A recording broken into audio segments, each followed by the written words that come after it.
Thank you very much. And yeah, that's a real pleasure to be back in this university where we already organize some study days and sessions with some people who are currently in the room. And so now we have a MOU, an agreement between OPTIC and the university. So I hope that we will be able to do much more with you. So as you perhaps know, OPTIC, standing for Order of Preachers for Technology, Innovation and Communication, is a think tank under the jurisdiction of the Master of our Order. And its purpose is to contribute to the development of technologies benefiting to the human being and according to the common good. So OPTIC is a network gathering experts from the tech industry, policymakers, scholars, representatives of the civil society to help the church to reflect on those technologies which challenge our anthropology, the ground of our ethics, and the Catholic social teaching. Among those technologies deeply transforming our society, one is more particularly powerful, mature, and versatile. It's artificial intelligence. Moreover, this technology is also mostly invisible. Your life is shaped by it. It regulates traffic, grants loans and subsidies, suggests you new contacts on your social network, selects the news feed for you, but you don't see it most of the time. And an example of the power of such a technology, DALL-E. DALL-E, not the painter, but a name which is a mix of the name of the painter and the name of this cute robot called WALL-E, in the animated movie. And this AI is able, from a prompt, to design absolutely beautiful works of art, to create works of art as graphic designers do. So not everybody appreciate them, obviously, but I mean, some of the examples are pretty astonishing for a work done by a machine. And so it asks, for us, it raises the question, is creativity still the monopoly of the human being? And actually, this kind of innovation shows how, I would say, disrupting technology can be in the way we're being in the world, I would say.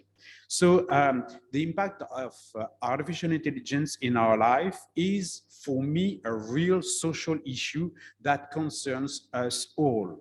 Our social interactions are increasingly driven by algorithms to the point where serendipity is fading, and those technologies end up setting the tone. So in the same way that connected speakers, for example, like Google Home or Amazon Alexa grant our every wish, they can also have major consequences in the way we understand the world. Because when you ask a question to such a device, it's like the oracle that will give you the answer. And if you ask a question like, what's the capital city of Italy? And it says Rome, there's no big deal. But if you ask, what's the capital city of Israel? And if the device answers is Jerusalem or it's Tel Aviv, you see that it shapes a full world around you, and for sure you can be easily manipulated. So I would say I'm drastically optimistic in the use of those technologies. And actually, I remember a beautiful conversation I had with the French philosopher Michel Serres a few months before he died. And he reminded me that Socrates was strongly against writing, because writing would allow people to get an information which was not dedicated to them. And so he said it's bad. But actually, Michel Serres told me writing was, at the end of the day, pretty useful to human beings. And so the AI can be. So it's a kind of a cognitive revolution, and all the cognitive revolutions we had in the past were really successful for the human beings, were beneficial for the human beings. And I think that it will be the same for artificial intelligence. But it's now that we need to think about the new governance frameworks for such a technology. Now, when metaverse, Web3, and other new technologies are raising, it's really the time for us to settle a debate in the society.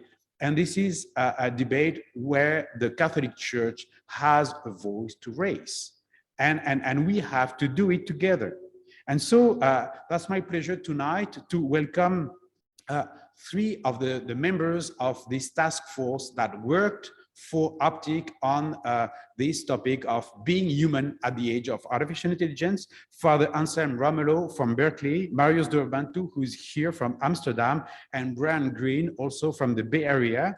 And three of them will give you a little bit of a flavor of the work that we have done together, and we'll share, and we'll have, I hope that we'll have a lot of questions. So I want to thank them because really they did wonderful work. I also want to thank Dominic Raphael, Father Dominic Raphael, who coordinated this group, and Menehould Michaud Brezis, who also organized a lot of things. My gratitude also goes to the partner institutions which supported this process: the Human Technology Foundation, the Gravissimum Educationis Foundation, and the Pontifical University of St. Thomas Aquinas. I hope that this modest contribution to the edifice will contribute to, I would say, the repoliticization of technology. So putting the technology again at the center of the debate of the police, so the city. So I hope that we'll enjoy this moment, and thank you very much to attend locally here in Rome, or for most of you remotely. And thank you, and have a good evening.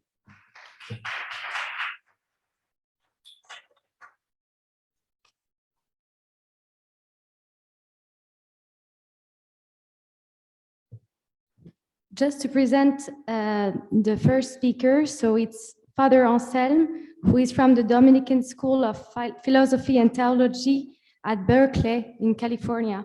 Thank you, Father Anselm. Yes, thank you for having me, and I hope you can all see and hear me. I apologize, they just decided to tear up the street in front of the Priory, so there's some noise in the background. I mean, so much for technology. So I'm talking about technology and our relationship with God. It's not just AI, but I want to take it on a more fundamental level, any kind of technology. And this is, I want to suggest, a deeply ambivalent phenomenon.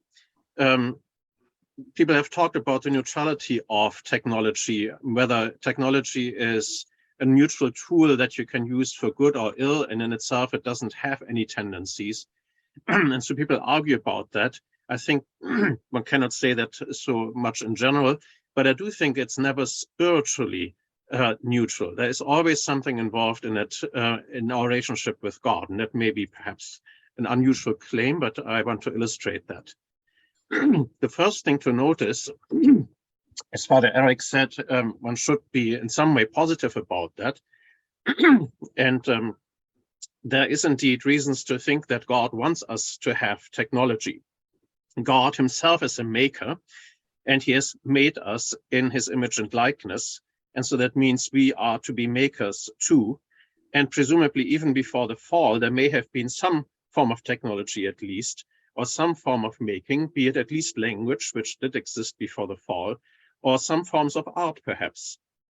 And the church has always been encouraging developments and even participating in its developments. If we think of the medieval monasteries and timekeeping and archives and agriculture. So the church has not been negative on technology that way.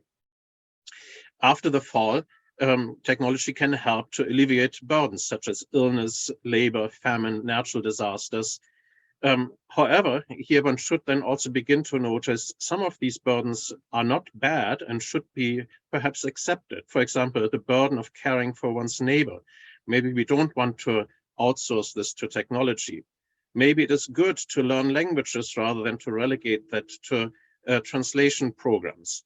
Maybe we don't want to manipulate ourselves with drugs to be good people, perhaps,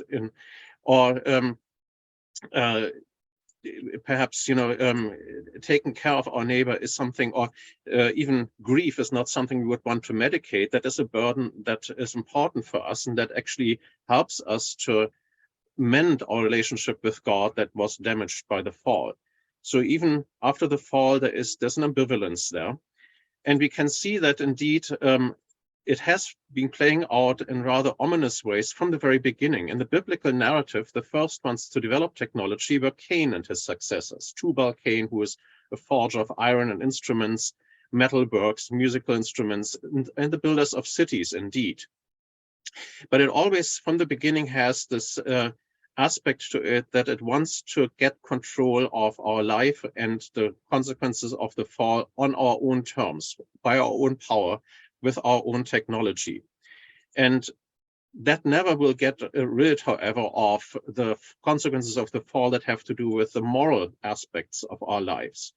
As Jean-Jacques Rousseau already pointed out, a greater technological civilization will not help us to get rid of moral problems. It may make us even morally worse. Morality apps perhaps suggest, self-monitoring, and but that cannot take care of our own judgments of conscience that we still need to make and that we need to learn. We can even see that beginning from the 17th century, there is an attempt to gain the mastery of nature again after the fall without God and technology. And it implies that the very science that has been used describes reality in mechanistic terms, that is, in terms that allow us to build machines that simulate that reality. And with AI, of course, these kind of simulations have gone really to the nth degree. We can now live in a world that is completely made by ourselves in a complete simulation, not just the metaverse. One can think of Ray Kurzweil's suggestion that we can have a nano fork all around it that rearranges reality according to our likings and to our choices. And one may wonder then, when it comes to relationship with God, what that does to that relationship. If we always isolate ourselves from the reality that God has made, we may actually also at the same time isolate ourselves from that relationship with God. Adam and Eve were hiding themselves behind fig leaves. We may be hiding in virtual reality. And maybe that is something that has been going on all the way long. And this has made its way into philosophy and transhumanist thought that perhaps we already live in a virtual reality simulation without knowing it, perhaps controlled by some mad scientist. So we have spun ourselves into this cocoon of technology that doesn't give us access anymore to reality or the nature as God has created it. And with that, perhaps seals us off from God himself. Now, this whole story has then now an additional twist. So in the early modern age, we have tried to control reality on our own terms, in a way playing God ourselves. But now I think this technology is turning around to become a God in its own right. There's a divinization of technology, beginning with our new dependency on these technologies, but also by these fantasies about the singularity, the internet, spinning this World Wide Web around the globe, fantasies that have been around for a while. I mean, with Teilhard de Chardin or Marshall McLuhan, where McLuhan, for example, says, in the electric age, we wear all mankind as our skin.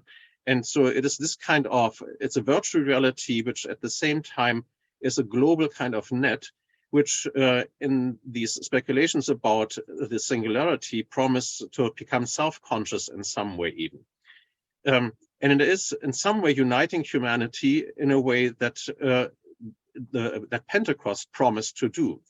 So we have an early technological project with the Tower of Babel, which then led to the scattering of humanity into different language groups and so forth. And as a result of a technological kind of hubris. And yet it is technology that now promises to reunite us, not the outpouring of the Holy Spirit. So we may have some kind of an electronic Pentecost, something like the third age that Joachim of Fiore talked about, where the Holy Spirit takes over, but now in the form of technology, creating perhaps its own kind of mystical body or hive mind in which we are all connected. There are a lot of theological kind of allusions in those speculations. To quote Ted Peters, one's cyber mind would be in community with all other cyber minds, a variant on Teilhard's noosphere. One might even celebrate a new higher level of community. All of that could be explained further, but it is an idea of a technology that transcends us as its makers. And of course, AI here comes in prominently because neural networks and autonomous machine learning would lead to this machine developing its own trajectories independent from us and perhaps even taking over our life and becoming in some way the true providential agent of future history. Here is what two authors say about that. AI will eventually supersede the power of its creators. It will be so much more intelligent than us that it will effectively become a god. With the internet as its nervous system, the world's connected cell phones and sensors as its sense organs, and data centers as its brain, this new deity will be as omniscient and omnipotent as any previous vision of God. Now, I want to suggest that it doesn't even have to become self-conscious, as some may speculate, which I don't actually think is possible for philosophical reasons. Even without that, these machines can be powerful enough to run our life. Noah Yuval Harari already says this in Homo Deus. He calls that the religion of dataism. Data and the data flow becomes the ultimate value, and machinery doesn't have to be conscious for that. Consciousness may very well be an overrated and merely clumsier kind of data processing mechanism. And even now, technology, without having any kind of consciousness, in so many ways anticipates our human choices and manipulates them, and increasingly bypasses our human conscious decision making. And so this becomes already a reality. And it also will then have this aspect that if it runs our lives that way, that there's a kind of a deep divinization of technology going on. Now, a problem will arise, and here is where many theological allusions come in, is whether we can trust this new God. The God that we believe in and that we can philosophically argue for will by necessity be good. A metaphysically omnipotent God must also be good. But a technology of that kind may be at least neutral in the sense that it is ambivalent in that regard. And the imagination of the past, I mean, if you think of Golem or Frankenstein and the Sorcerer's Apprentice, always has seen these machineries as being rather dangerous in their machinations. And so we find then people having different proposals in that regard. So some may think that this machinery is going to be harmful to us and eliminate us as harmful parasites from the earth, and then say, perhaps we have to take up an arms race with the singularity and upgrade ourselves in a transhumanist fashion. So Elon Musk perhaps may think that.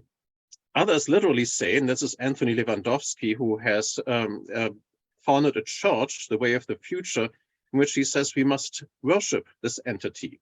That is, we have to get on the good side of this machinery so that it will not eliminate us. And this is literally like a page of the Old Testament in which we worship the work of our own hands, the deaf and dumb idols. So we see the theological implications here in so many ways, at least ruling the imagination of people.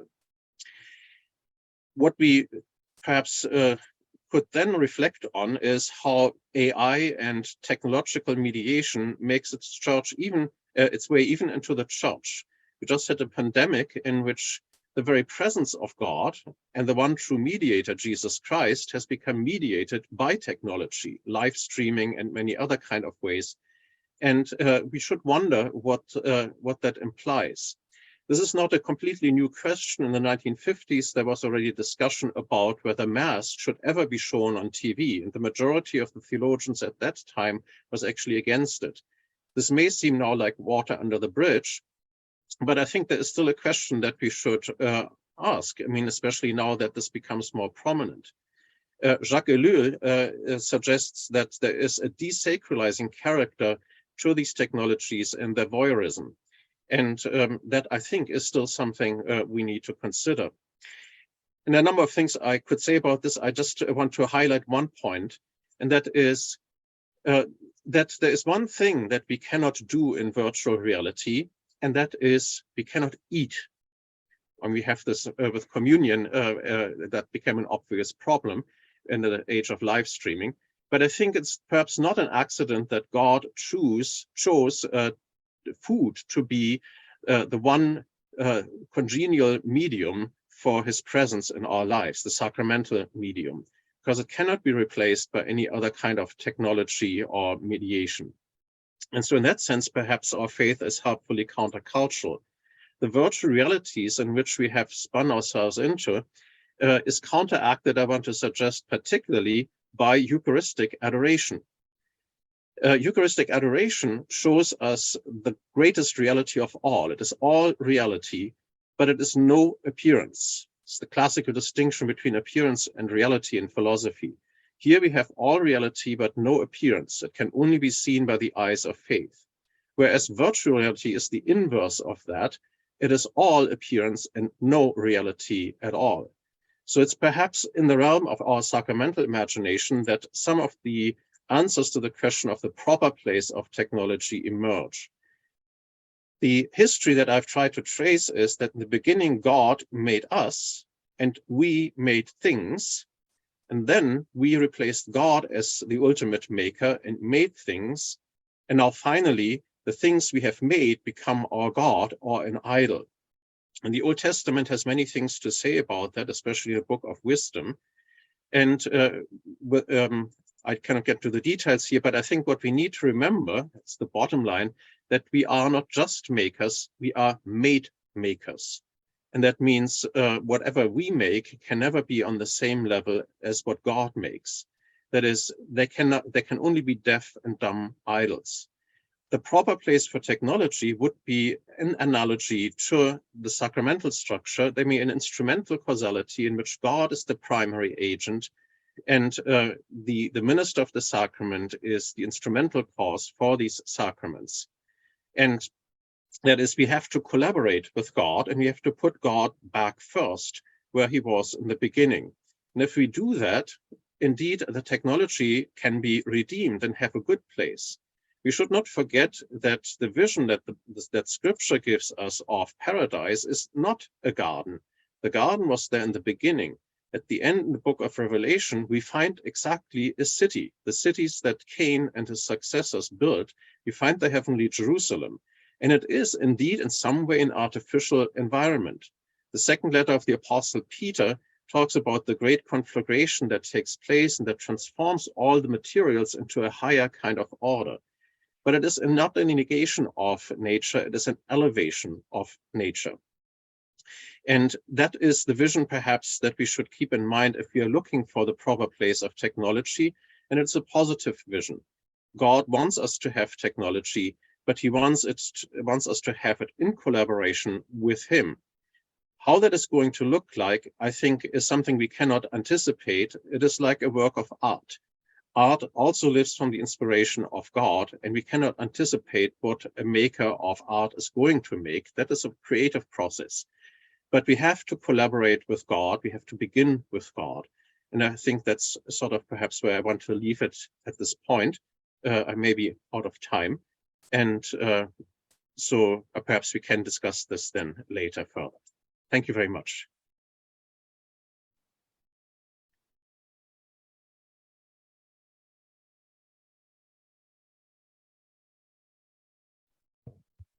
Thank you so much, Father Anselm. Now I would like to present Brian Patrick Green, who is Director of Technology and Ethics at Santa Clara University in California. Thank you so much. Thank you so much. So I want to talk a little bit about human action. AI takes pieces of human mental activity and externalizes and automates them. With AI, we cast bits of our minds into the world as independent sources of action, and these automated sources shape us by their actions. The question is, into what exactly? Humans must use technology. We cannot survive without it, and technology extends human power. There's nothing intrinsically wrong with power itself. Power is merely the capacity to get things done.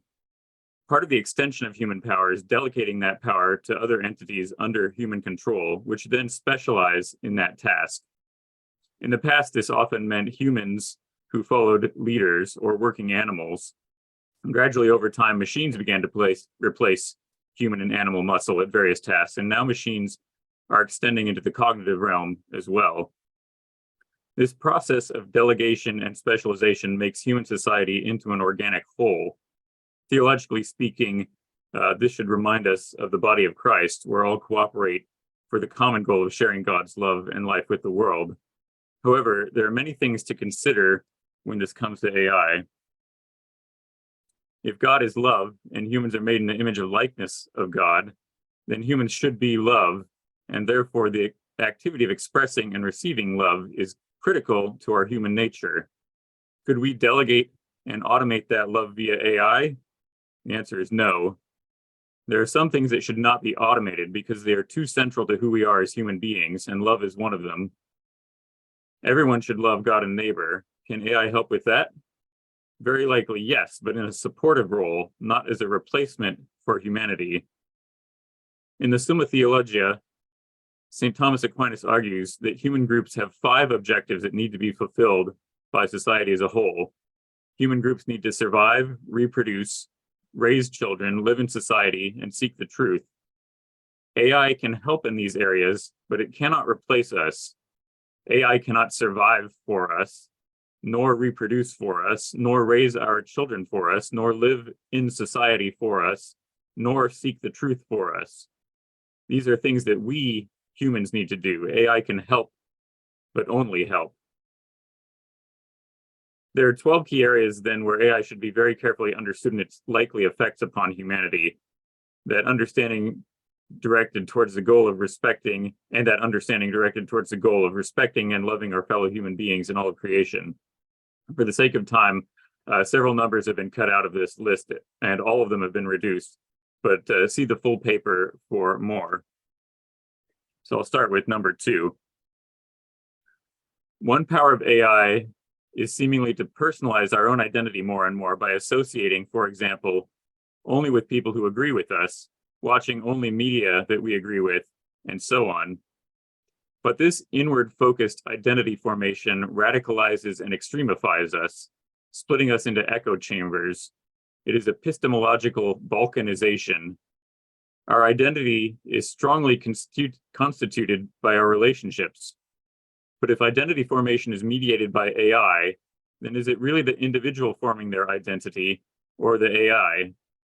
This personalization process is really a mirroring of ourselves back at ourselves, making us, in our inward focus, curved in on ourselves, incurvatus in se, further corrupted by sin, with AI as the demonic facilitator. This inward focus withers us rather than helping us grow. AI personalization might make us more of an individual, but not more of a person. We should not let algorithms distort our identity and character in this way, instead remaining actively in control of these core aspects of ourselves. AI objectifies humanity into mere data, and in this way literally dehumanizes us. With this objectifying gaze turned towards profit and control, it stunts our growth and tries to make us serve AI's masters. This is not what our human destiny is meant to be. So we might ask ourselves, how can AI be used to facilitate the cultivation and flourishing of true humanity instead? Skipping to number 4. Delegating labor allows for specialization, but also creates dependency. All people in society depend upon each other because everyone gives up some skills to become better at other skills. This de-skilling problem relative to AI means that we may lose certain cognitive skills so that AI can become more skilled at others, so that we can become more skilled at others. In 1911, Alfred North Whitehead wrote, "Civilization advances by extending the number of important operations which we can perform without thinking about them. But if we could automate everything, what thoughts should we keep? Understanding, wisdom, ethics, politics, caring for each other, all in the context of love, seem vital. We might be reminded again of the body of Christ and how Christians today live as Christ's body on earth. We are all dependent on each other, and that is good. But all people still need to practice love, compassion, caring, and respect for everyone else as divine images in creation. Love is the binding force of the body of society. How can AI be used to help us become more loving, caring, and compassionate people?" Number 5, AI is already simulating and replacing our relationships. AI always tries to please us, always gives us what we want, unlike other humans. In contrast to subservient AI, people seem to become obstacles to our flourishing rather than being constitutive of the very nature of flourishing. Human relationships come to feel like burdens compared to people-pleasing AI. If the goal of Christian life is to love, then by replacing relationships, AI obstructs love rather than enabling it. Therefore, we might justifiably say that AI ought to be excluded in some manner from most human relationships. Where should AI fear to tread, or where should we rightly fear to let AI tread? Family, friends, romantic, pastoral, theological, and charitable relationships might come to mind. In our relationships, we owe ourselves to each other, and AI cannot be us for us. How might AI be directed instead towards supporting human relationships rather than replacing them? Number 6, much of human labor will be replaced by AI. Whether physical or mental labor, AI will allow humans to relate to each other, AI will alter how humans relate to each other through our work. Society and relationships will be disrupted as more and more human work becomes AI work. Many people will find themselves idle and possessed of skills of little value, while a few people, those who understand AI and its role in society, will find themselves in such demand that they will scarcely be able to stop working. This will disrupt social order and increase wealth inequality as more and more of GDP shifts from return on labor towards return on capital invested in AI. How can we help those who are disrupted by this social transition? Developing a stronger theology of labor will be vital. We need to ask, what are humans here on Earth to do? Skipping ahead to number 8. AI can be like a bad parent, infantilizing us and stunting our growth. AI seems to be raising us to obey rather than to become free. We are coddled and invited to stay at home and entertained rather than live in the adventure of the real world. The easier life we are seeking hides exploitation. What kinds of perceptions, dispositions, and attitudes are being cultivated by AI? How might the church participate in the healing of society, acting as an adoptive and loving parent for those who are being raised by AI? Number 9, the loss of feeling of reality as reality. This is also known as derealization. It's an effect that has been connected to virtual reality, but which also has precursors in merely looking at screens or other fantasy environments for too long. Are we risking losing sight of the seriousness of reality by substituting the non-seriousness of entertainment and games? AI plays a role here, both in making fantasy too attractive and in making reality less appealing, as well as making reality itself much more complicated and riskier. One response to derealization is to spend more time in the real world, in society and nature, interacting with real people and real living beings. Number 11, what should our ethical response be to AI? AI will give us the ability to increase our efficiency at many actions. We should make sure that we are using this efficiency for good and not for evil, or we will come to live in a terrible world. We should ask ourselves, how can we use AI to make it easier to do good? And how can we use AI to make it more difficult to do evil? Technology and efficiency should always be judged by ethics. Ethics comes first, then technology can take its proper place supporting good and opposing evil. 12, second-order desire. If our ultimate goal with AI is, as it seems, to give people everything that they want, all the time, as quickly as possible, then it becomes extremely important to want the right things. When it comes to technology, mere power is no longer the question, but second-order power, or power over power. And this second-order power requires a deeper contemplation of desire and what we want to do with our power. Simple desire is not enough. Rather, second-order desire becomes our question. We need to desire the right things. We need to desire goodness and love. We need to want compassion and caring. In the words of Stanley Hauerwas, we need to learn to find peace interesting. How can we cultivate our souls to want what God wants for us, to love God and each other. In conclusion, in the midst of all these distressing questions, there is some hope. If AI can do much of the tedious work that obstructs human flourishing, think of any kind of work that you don't like doing, perhaps it can also give us more time to do what humans do best, and what only we can do, express compassion, caring, and love for each other. This would be a better future, but it will not happen on its own. It is one that we must create intentionally by our effort. AI can help, but humanity must lead. Thank you.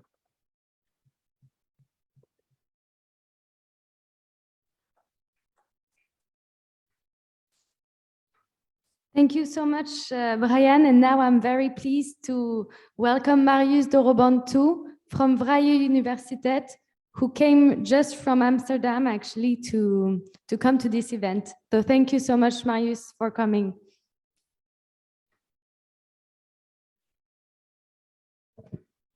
Good evening. I'm very happy to be here. I salute the audience and the numerous online audience and my American colleagues with whom it's been a pleasure to work. We've been working on this for a little over a year now, brainstorming. I think Father Eric Salobir here did an amazing job in bringing together people from more continents, from more faith traditions. I myself am an Eastern Orthodox. The project is affiliated more towards a Catholic type of theology, but we are drawing on sources from many traditions. So in a way, it's a very ecumenical project. Technology has played an important part in bringing us together and enabling our collaboration. So just to begin with a more positive note on AI. Father Anselm has introduced you into the problems of AI and our relationship with God. Then Brian talked about AI and our relationship with the others. I will tell you a little bit about what we think AI can, the issues AI raises in our relationships to ourselves. But before I do that, let me just ask a question that goes a little bit unasked these days. Why is it important to preserve the human in the age of AI? And I think as Christians, we might have a lot of answers here. We think that the humans are created in the image of God. We think God became human in the person of our Lord Jesus Christ. But let me tell you that these arguments do not cut through with a non-Christian audience. So now I am a little bit preaching to the choir, but if we are to engage with people who do not share our assumptions, I think we need to find other types of arguments, because let me tell you, the alternative is seductive. On the one hand, you have this criticism that our focus on humanity and humans is a little bit speciesist, right? So why humans? And if we look at what humans are doing nowadays with the planet and with the ecosystems, then there is some truth in that. And secondly, there's the seductive proposal of transhumanism that Father Anselm mentioned a little bit about this idea that we should augment ourselves. So humans are just one step in a very large evolutionary scale. Why should we stagnate here? So I think this for us as Christians, as theologians, this is very good food for thought, because we really need to articulate what it is about humanity that we want to preserve, why it is important, and we need to be able to do that in a language that is not necessarily religiously loaded. So we have to look at those things that make us human, that can be shared with people who don't necessarily think that humans are created in the image of God, for example. Let me talk you through some of the challenges that AI poses to our relationships to ourselves, starting with the obvious and moving little by little to the more subtle challenges. So of course, the obvious challenge, I think, is deception and manipulation. So when you are online, when you are interacting with other people or with programs or with your computer, it is not always obvious when you are dealing with an artificial intelligence there. When there is an algorithm there, sometimes nowadays we see algorithms that behave as if they were human. So sometimes you have to think, am I talking to a person or not?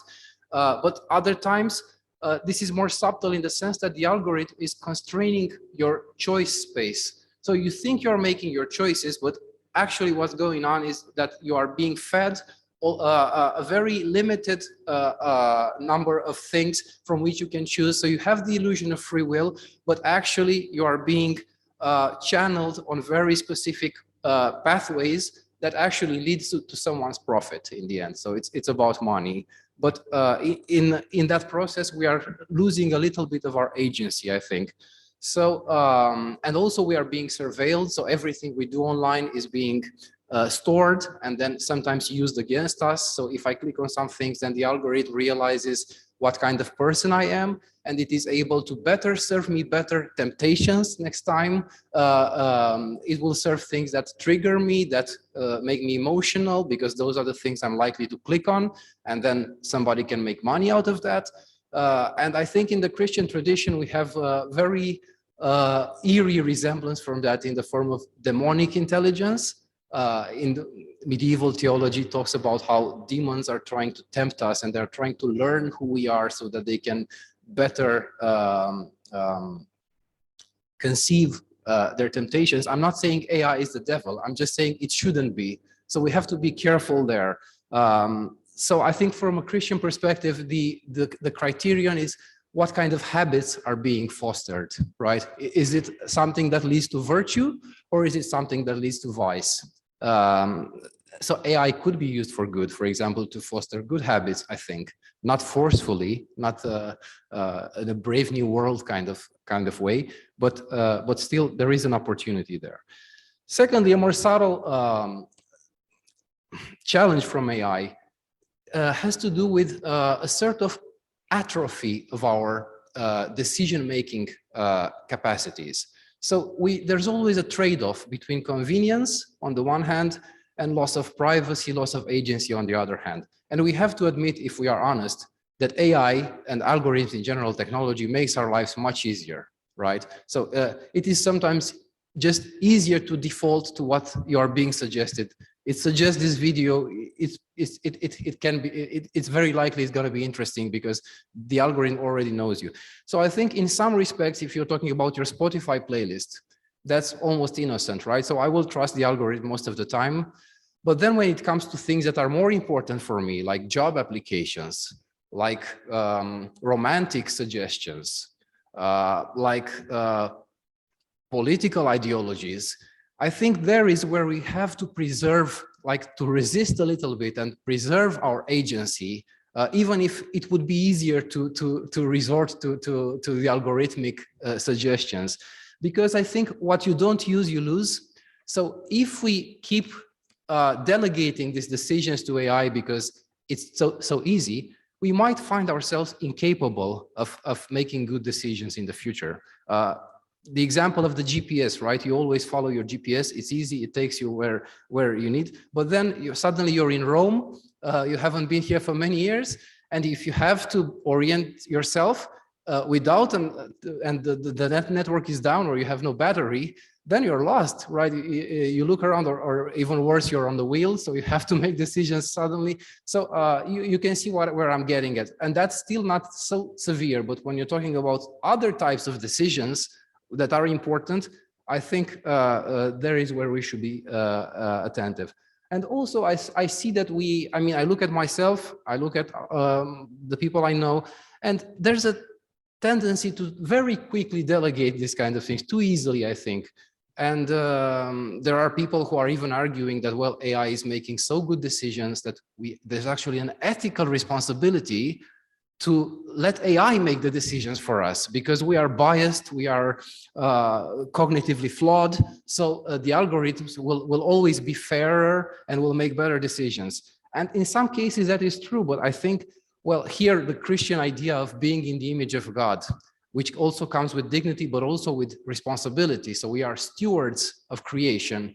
We cannot delegate, even if we wanted to, we don't have the right to give that. We have a responsibility. We are being appointed in a way by God to care for creation. So renouncing that, I think is akin to a sort of a sin.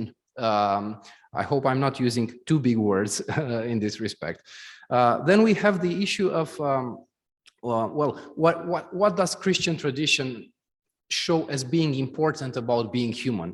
And I think what we see nowadays is that the issue of self-determination is very important, the issue of autonomy, not autonomy from the others. We are social creatures and we rely on each other. We are together, the body of Christ. But it's the issue of making my own decisions. So not being free, the notion of freedom, freedom of sin, freedom of passion. I think here is where AI, relating to what I was saying before, that if it starts to do more and more of the decisions for us, it can become this sort of paternalist authority, as Brian was mentioning, and we become infantilized. And I don't think many people, I don't think this is how people will flourish. I mean, it can be nice in the short term, but in the long term, that is not what fulfills us. And you see people have this, even during the pandemic, there was a lot of resistance to many good things because people were feeling that somebody is stepping in their own self-determination. So this is important for people. So I think it's naive to think that people will just give away authority over their lives to algorithms. At least not willingly. So as you can see, I think there are obvious problems with AI when it's not working well or when it's, let's say, designed in a way to manipulate us. But I think there's a problem with AI even when it's working too well. And this is more subtle in the sense that, well, AI and algorithms in general are becoming so good at what they do that we end up living in tailor-made worlds for us. They make the world too convenient for us. And again, in the short term, that is nice and it feels good. But in the long term, I think we need some friction. We need some opportunity for growth. Otherwise, so even some disappointment sometimes. Whereas if we end up living in custom-made worlds, then we, first of all, we no longer inhabit a shared reality with our fellow human beings. And we see it already today in the kind of polarization and fragmentation, and we each live in our own bubble and we cannot talk to each other anymore, politically, ethically, so this is in a way breaking our society.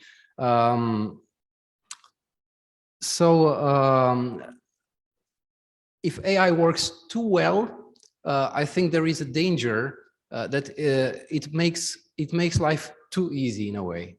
And then we come back to the issue of atrophy of our capacities. And also it promotes a very egocentric engagement with the world. You can see that, for example, in the way it inflates our self-perception. So we are, evolutionarily speaking, we are wired to look at the others, to estimate our self-worth. That's what we do in general as evolved primates. The problem is that up until today, we didn't have exact metrics to put next to that. So I could estimate how popular I was in high school. Okay, that was a very rough approximation. But nowadays you have numbers. You have number of followers, you have number of likes. You have teenagers who delete their social media posts after 1 minute if they don't receive a certain number of likes because they are just terrified that they will be perceived as unpopular. So there's this race for popularity, which also changes the way we perceive the world. So the world is algorithmized, and also this changes how we look at each other. So people, I mean, in a dystopian scenario, people look at each other and they see a number assigned to them in terms of a score of popularity.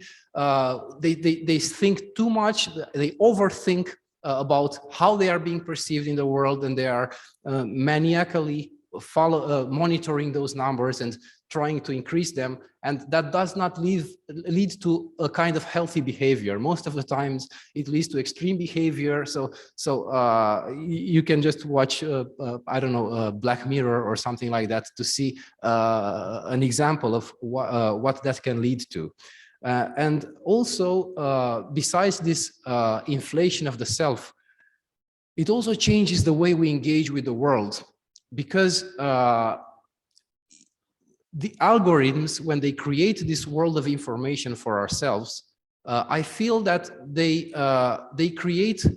give us this illusion that we are at the center of the world, and that the world becomes this giant screen, which is there to serve our needs, to serve our need for information. So we are bored, we are curious, so then we scroll and we get this infinite feed of new information. And that changes the way you engage with information, right? Because if you watch the news and you see something about a tragedy in Ukraine or somewhere else, then you may have a very empathetic response. But if you see the same kind of information in between some joke and a funny picture and some sports, whatever trivial fact, then that changes how you perceive that. So you don't relate to the tragedy anymore. The tragedy becomes one more item on a list of items that are there to serve your need for entertainment in a way. That's almost monstrous what I'm saying, but I see it with myself. So, and also I open multiple tabs in my browser and I try to see to which tab I go first. And well, so in a way that shows what my minds prioritize as the most exciting. And so then what you do is you rank, it's horrible. You rank entertainment sources with this kind of tragic news, and in your mind you create this hierarchy. So this is just an example I see with myself, and perhaps you might recognize a little bit of this yourselves, that an algorithmic engagement with the world is very much egocentric. And the more we move to the metaverse and to the virtual reality, the more I see a tendency to have this tailor-made worlds for us. And I don't even want to think what kind of being is being created and nourished in that environment. But to finish on a more positive note, nothing is definitive. So we are still in the infancy of this technology. And we've seen lately more interest from the tech community. The tech community is reaching out towards ethicists, even towards people from spiritual traditions, from religious tradition, and Eric is at the epicenter of that interaction. So hopefully we can have an opportunity to say what is important coming from our tradition and what is important for the people, for the billions of people who are actually subscribing to this faith one way or another. I think there is a very important place for our kind of thinking at this global table of artificial intelligence. Thank you.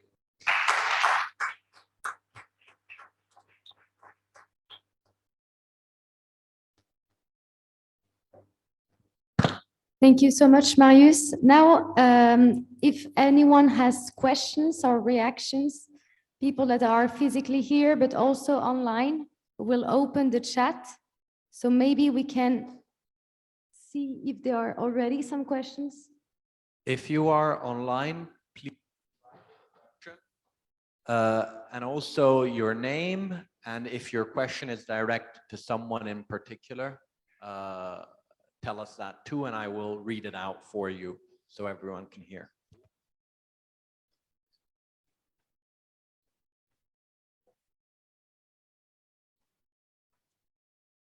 Thank you very much, all three. But this is, in one sense, a sort of general question.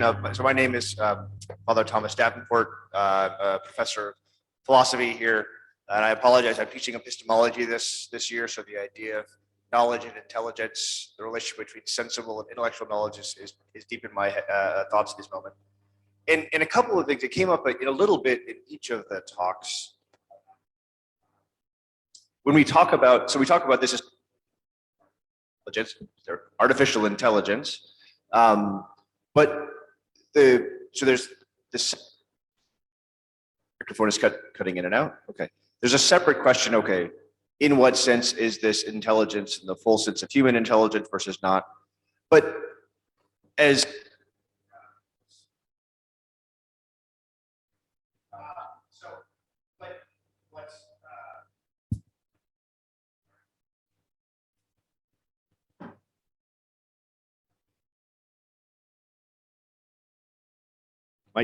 the technology is failing us.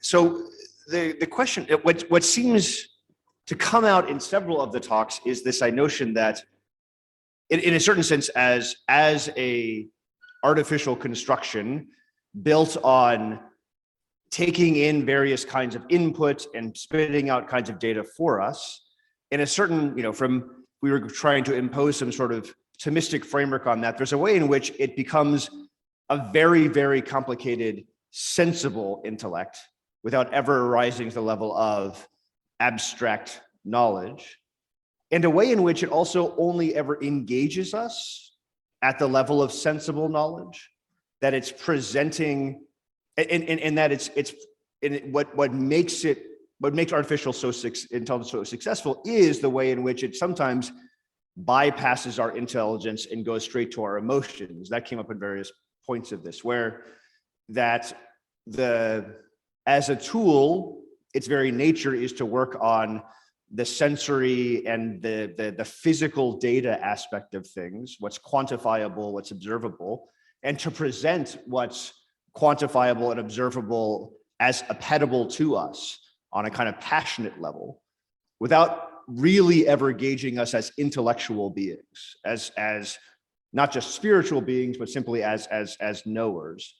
And so I'm curious in what sense that might help us to understand what artificial intelligence, like why it works so well, and feed into questions about the dangers of it, that in engaging us in our passions, that can be helpful at times, but that if we are only ever engaged in our passions, we end up becoming like brute animals rather than being intelligent spiritual beings.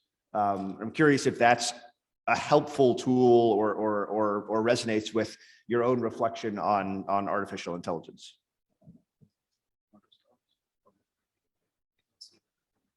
Who's supposed to start? Is anyone? I think you should. You should start.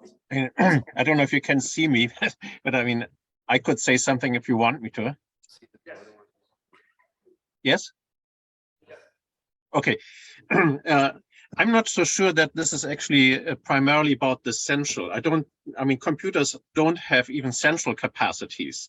There are certain things that we know about ourselves from sort of the first person perspective that we don't suspect in a machine, including central experiences and many other things too. And of course, also abstract and intellectual knowledge. But I think the point is about efficiency. That is, computers are more efficient in many ways. And I'm wondering whether that actually leads to degrading of ourselves in two ways. In one way, if we appreciate efficiency and human beings are not as efficient as we want them to be because, say, they are disabled, they are too young, too old, then our image of the human being and our relationship with other human beings will be jeopardized. Already now, I mean, in many other ways, machines are more efficient than I am. My car is running faster than I am. But I think the very model, we think about computers as being conscious because we have already thought of ourselves as on the model of computers and machines. That is, we think of our mind as a carbon-based computer, like we reduce our mind to the brain. It's not even sensation, it's matter.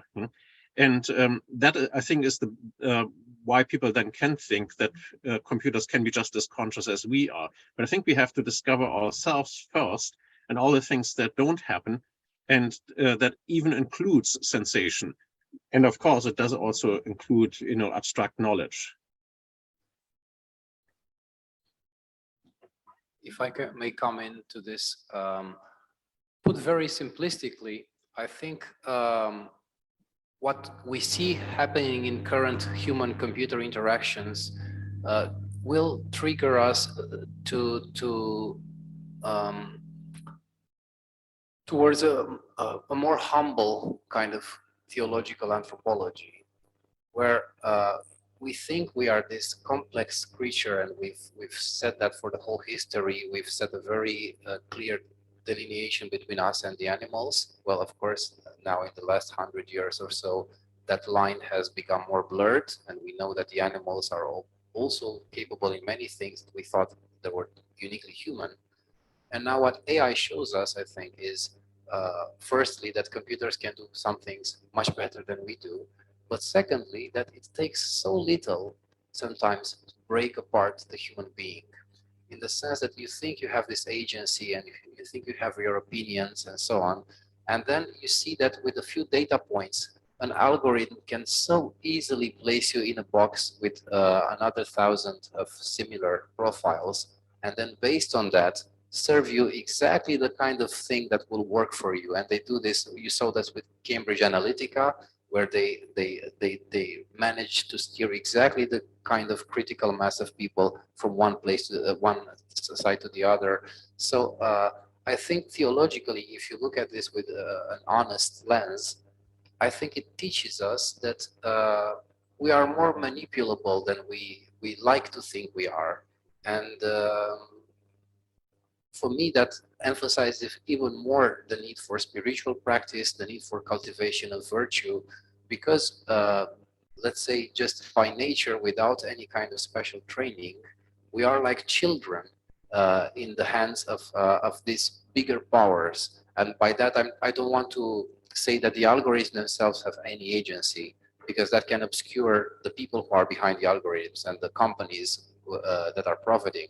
But it is very surprising that just by looking at some, I mean, I've been told that I don't use TikTok, for example, but they say that if you use the app for 30 or 40 minutes, after that, it becomes incredibly good at serving you exactly the kind of things that sometimes not even you yourself knew that you like that kind of things. So I think that tells us a little bit about well, a more realistic picture of the human being. Actually, just to add a little comment, full agreement with what you said, Marius, but you're right to distinguish, I would say, the technology and the use case. And on one side, the algorithm, on the other side, who's behind. Because when you say, and I think you're right, that we are super predictable, I mean, this is something that we knew previously, and those same technologies, even before the algorithm, were used, for example, everything we got from the neurosciences and so on were used in ads, for example, and clearly to provide you exactly what you wanted. It's just like an additional tool. And I would say, yeah, we need to distinguish the use case and the technology. And a friend of mine at the MIT is used to say that AI is a kind of rocket pack. So if you head in the right direction, it's a moonshot. But if you head to the wall, you just crash very fast. And actually, that's just super powerful, but that's what it is. And just to think about the kind of intelligence it is, I would say one thing perhaps we did not foster enough is the fact that our human intelligence is led by causality.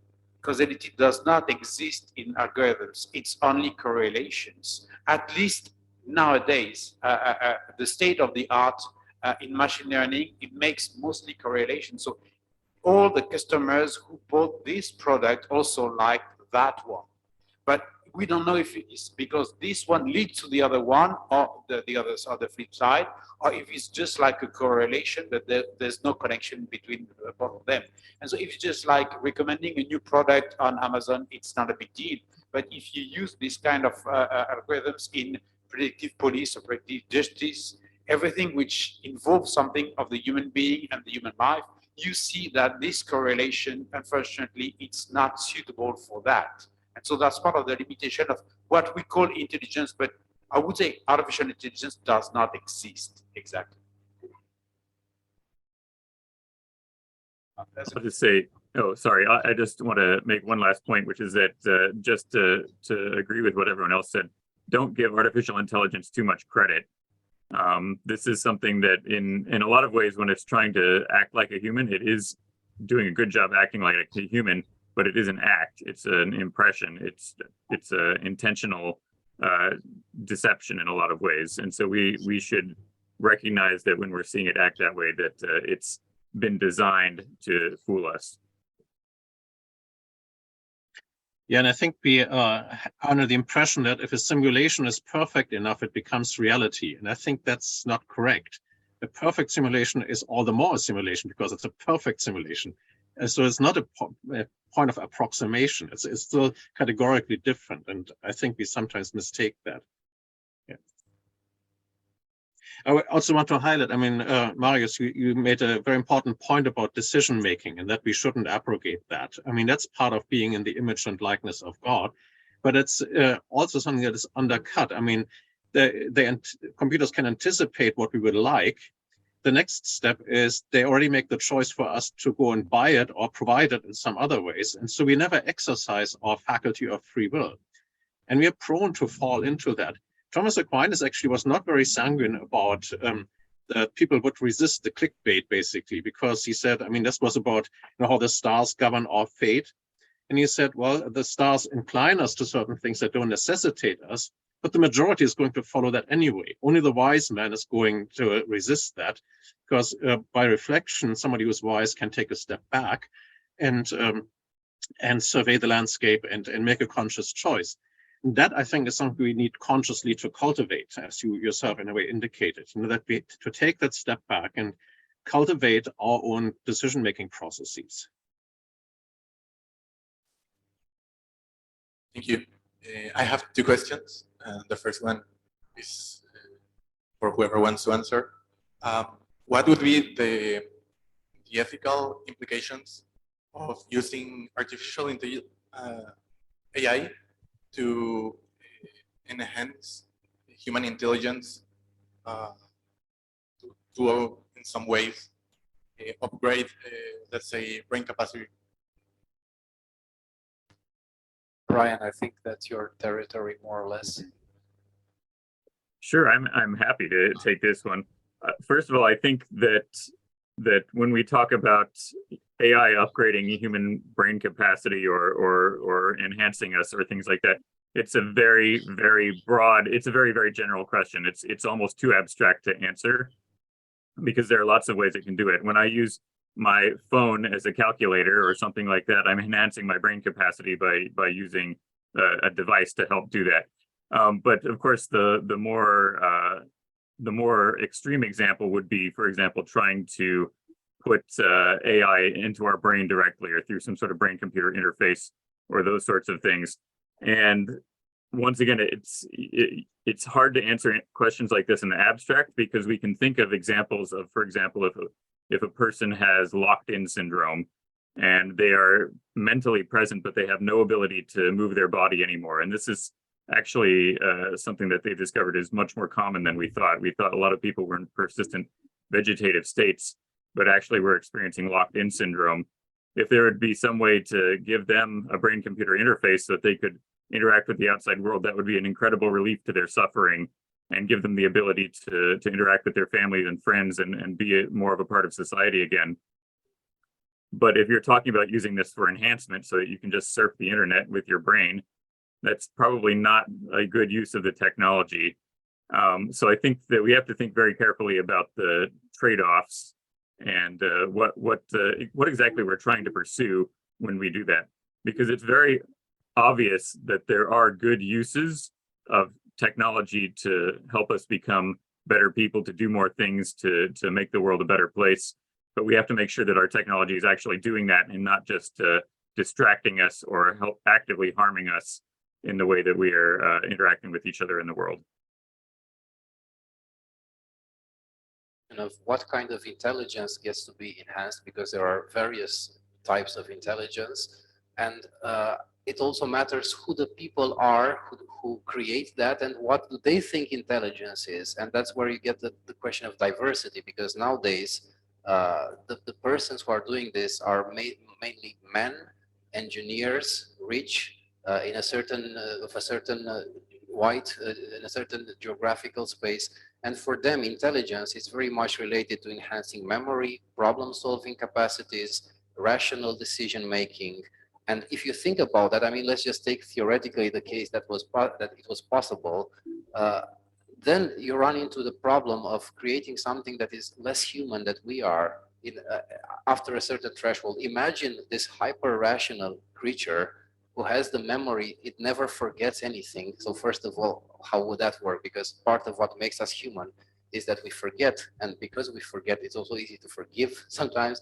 So you get into all this kind of discussion about how our virtues are sometimes surprisingly supported by some cognitive imperfections. Then you have this person, this perfect rational ability. So you have this actually this cold monster who's always optimizing for something, even when it's relating to you. In its mind, it makes very cold calculations about what's optimal and what's not. So would you want to relate? Would you want to marry such a person who never forgets anything and who always makes the rational decision? I don't think so. But the question shows, I mean, it's trivial, but it shows that what we value about our humanness may not be the kind of things that people in Silicon Valley think should be augmented. I'm not saying that some sort of augmentation is necessarily bad. I'm not saying that, maybe it is. But before we do that, this is why we're here actually, to really get to the core of what we think makes us human. And I think religious traditions have wrestled with this idea, with this question for centuries and millennia. So they have something to say. And so that's why I think your question is right on point. Maybe just to add from what I said earlier, there is if you take the singularity kind of fantasies in the hive mind that you may be plugging into by these brain enhancing technologies, you may be plugged into the internet, so there is no physical mediation anymore. So, I mean, you may want to enhance your own brain, but the same technologies that have the people with locked-in syndrome can perhaps then also manipulate your brain, and operate you. And if you imagine what kind of state of mind that would be, I mean, you probably wouldn't be able to distinguish your own thoughts from induced thoughts anymore. Perhaps you can call it a religious inspiration or something like that, but it's getting a very weird state of mind that you probably wouldn't want to be in if you come to think of. And you wouldn't be literally in control of your thoughts anymore. I don't really think that's possible technologically, but who knows? It's a question, would we even want that? I'll just say one thing on that. It is possible. It's already been done in cases. All you have to do is stick a chip into the motor cortex and you can make people move involuntarily. Yeah, so that's movement, but a thought, what a thought. At the level of thought, that's interesting. I would have to look at this more carefully. I know that they put chips into people's brains so that they can see what they've done. This with a cat as part of an experiment. Actually been able to see through the cat's eyes using this sort of chip. As for instilling thoughts into a brain, that would be more complicated, but I think it sounds technically possible.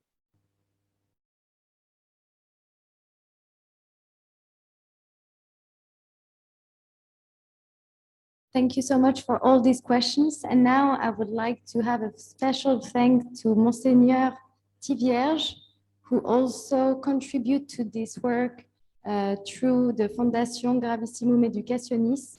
Thank you so much.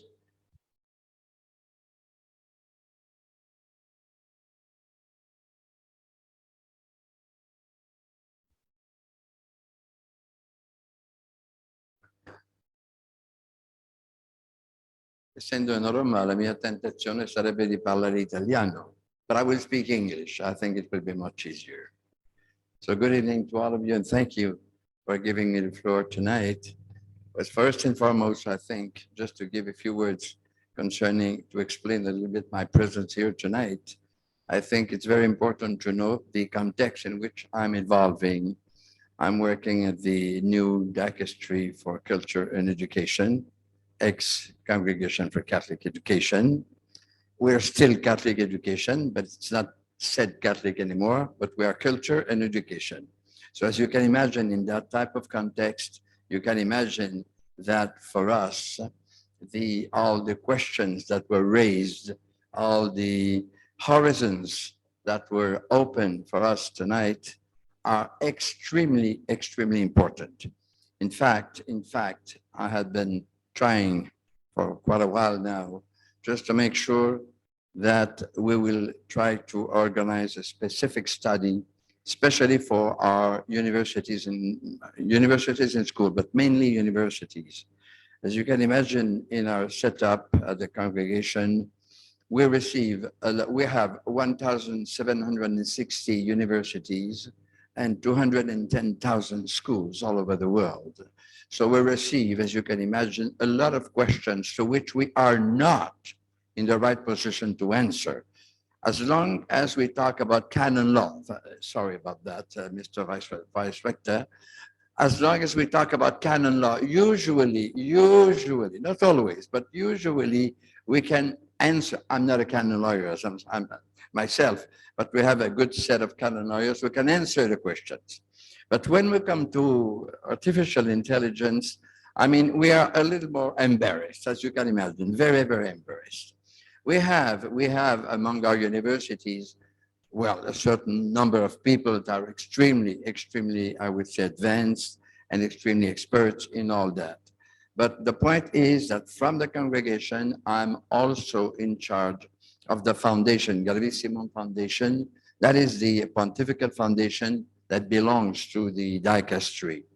So as such, in the dicastery, I really want to set up, we have been working together with our friends from Paris, and we are trying to set up a kind of a project for our students. So that explains my presence here tonight. What are the main questions that we receive? I will make the list rather short, but the main questions, and that we have been talking about with Eric and his team, which are the implications, what are the effects of artificial intelligence on culture, education, social life, economy, and politics. Only that, you can imagine what it means. It's extremely vast and extremely, well, interesting, but also extremely demanding. It's extremely demanding. So that's the reason why we agree about the document that is displayed up there. And we really look forward to be able to put into moto, I would say, that type of project. We have some universities, specific universities, that are, as I said, already involved, but others that would like to study in a specific way the consequences, and also what kind of pedagogical strategies that we should develop for our students. As you can imagine, after the pandemic, we were flooded by questions, flooded. So especially concerning distance learning, as you can imagine, distance learning, and that was also the questions were coming also from schools and universities. So the congregation, I don't want to be too much corporative. The congregation took orientations on that, but I think that we really still have to deepen our position. I'm quite sure, but we are a kind of, there's a nice expression in French, we're a bit frileux. I mean, you know, we are a bit hesitant to provide our institutions with clear statements. And we tend to be more negative than positive. Let's put it that way. We tend to be more negative than positive. So these, you know, this is our world. This is the reason why I'm extremely happy to be here. I think because to me, it was a wonderful shower of artificial intelligence. I'm extremely extremely happy, and I'm still always learning. I'm always reading on these topics. And I hope that as soon as possible, we will be able to systematize something quite important, something useful, especially useful for the world of education. So as we say, as a younger generation would say, keep on trucking, because you're doing a great job. And I hope that we'll be able to join you just, to enter into the swing of a little more of artificial intelligence. Thank you.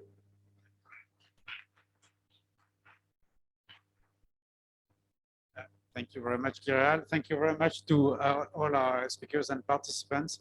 And yeah, we see this is just the beginning of a larger project, because now we need to help the students to navigate in this world shaped by artificial intelligence. So thank you and have a good night.